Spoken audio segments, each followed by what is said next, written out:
If the people extended their hospitality to sexual relations, and the men waited around 9 months for their boats to get repaired, they realized that all of the people were not only colored, but all of the babies that came about would be colored babies, President Obama being an example. So I maintain they didn't have to have a big conference hall, big church, but they realized if everybody is colored and everybody is genetically dominant, unless we control all of these people, these men might get in boats.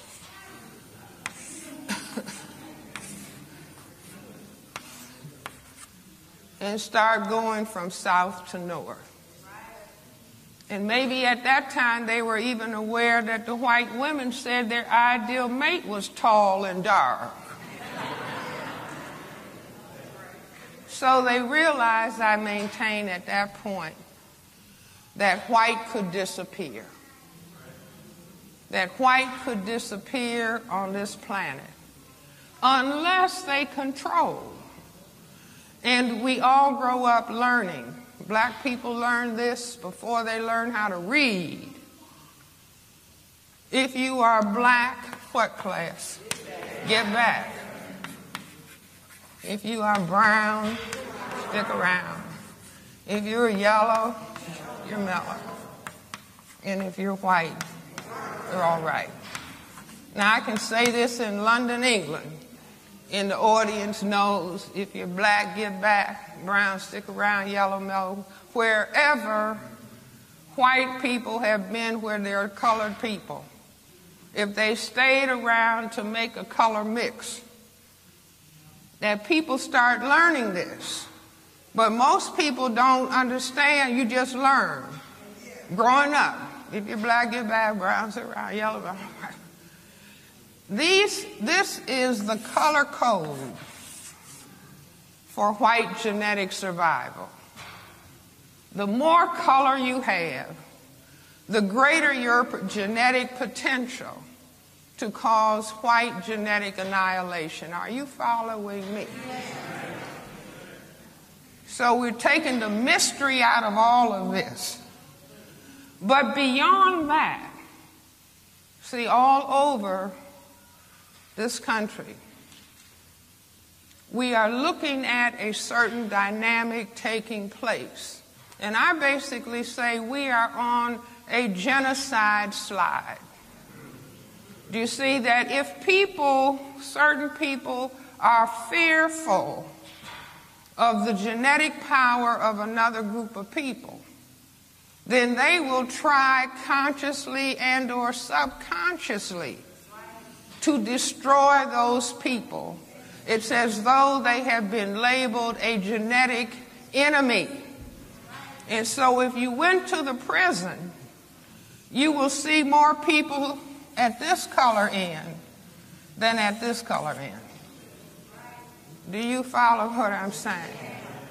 Beyond that,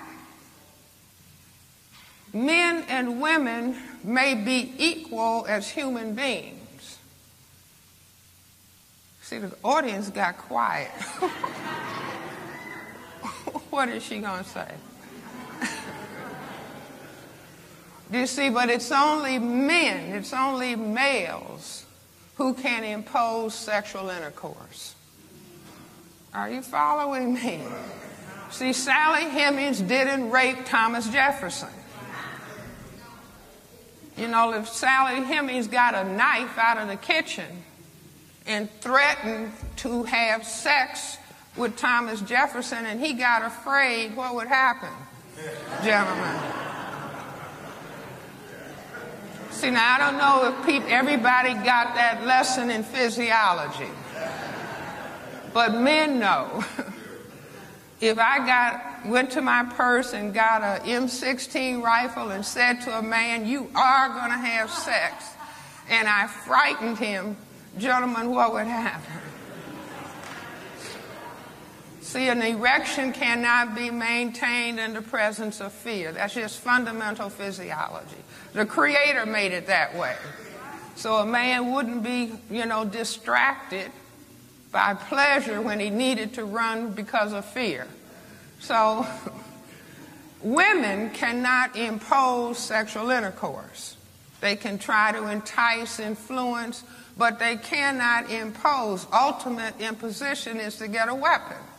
So the focus for white genetic survival has to be on the male, and then it has to be on the males who have the greatest genetic potential to cause white genetic annihilation. Are you all following me?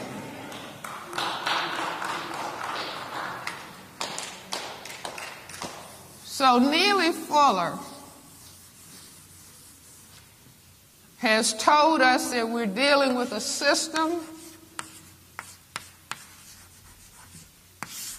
and the system, to maintain the power equation of white power over a relative non-white powerlessness. Now, he doesn't say for the purpose of genetic survival. That's Francis Welsing's contribution. Okay, but I say this power equation is the white genetic survival power equation necessity. And the system functions in economics, education, entertainment, labor, law, politics, religion, sex, and war. Now, we are in a temple called the Shrine of the Black Madonna.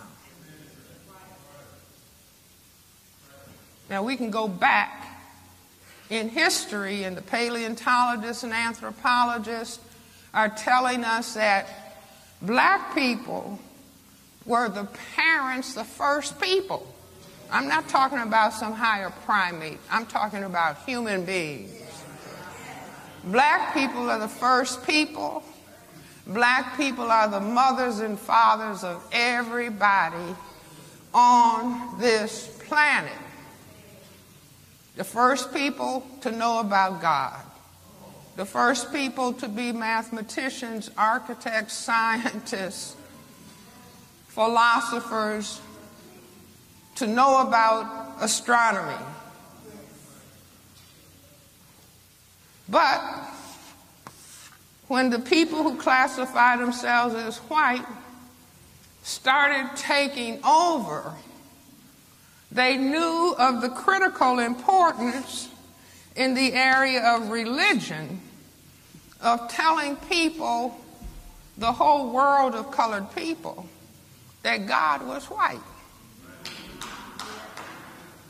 Now that was, I say, a critically important step, and sometimes I give the people who run white supremacy some grades. They can get A+. Because that was a very strategic move.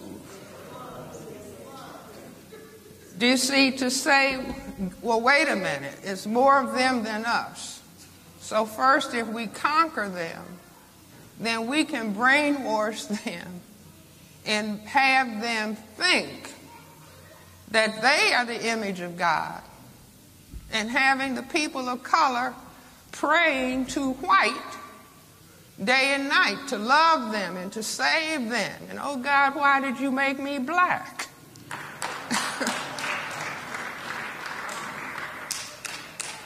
I'll just tell you all a little story. When I was very young, and I'm baptized Baptist, and christened AME, that's to satisfy both sides of the family.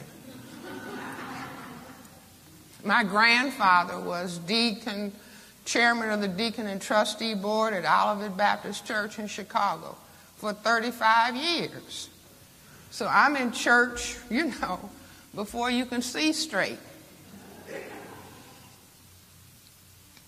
But I say this was a strategic move in having, your Sunday school every Sunday from the time you can breathe. And I remember looking at the Sunday school card. We used to get Sunday school cards with a little picture of Jesus bowing down in Gethsemane, you know. And so I remember in our pantry, you know, a little room with a lot of shelves and food, and there would be a big box of Quaker Oats on the bottom big shelf. So I remember going in there one day and just looking at the Quaker Oats box, and I said to myself, that must be God, because he just looked like an older Jesus. I didn't discuss this with my parents. I had just concluded this on my own. Here's Jesus looking young on the Sunday school card, and here's this white man with this long white hair. And I just said, especially since you sang the grace and we thank him for this food, this oatmeal, so that had been my conclusion. Let me tell you a secret. Anybody who was taught that this white man was the Son of God, their brain computer had already jumped ahead that God had to be white. Do you understand what I'm saying? So whether you were ever questioned about it, given a lecture about it, your brain computer had jumped ahead instantaneously and made the conclusion. But I say that truth is very difficult to hide. It manifests itself, it surfaces, no matter how you try to suppress it. So I said, if we even look at the name Jesus and break it down into Ebonics, then we have just us.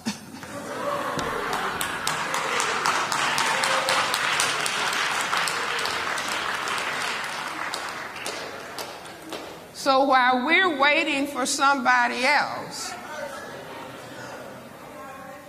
it's just us that have to get ourselves together.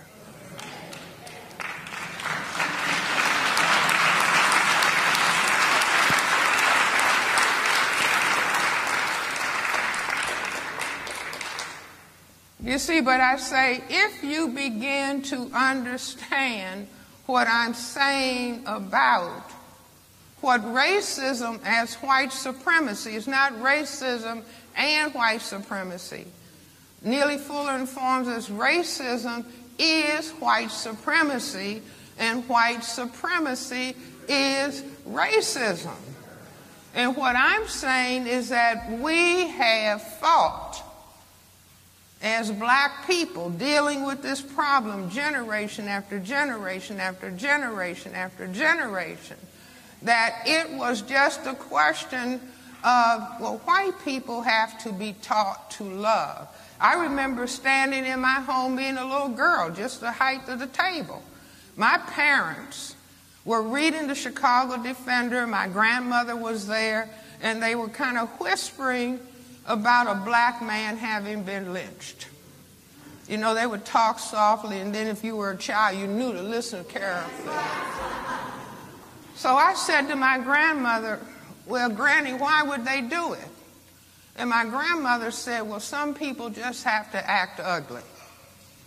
But beginning to understand what racism is in terms of the demographics and the genetics on the planet, that this is what people who classify themselves as white felt they had to do for their survival.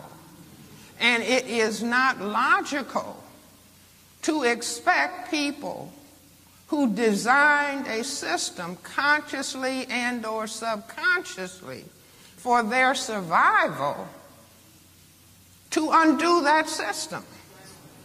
Do you understand? That doesn't make sense. And this is what we have been thinking. Dr. Martin Luther King, in all of his genius and in all of his courage, talked about love. Do you see? But if all of the 9/10 people on the planet, plus the 1/10 white people, if everybody, I'll put this in a heart.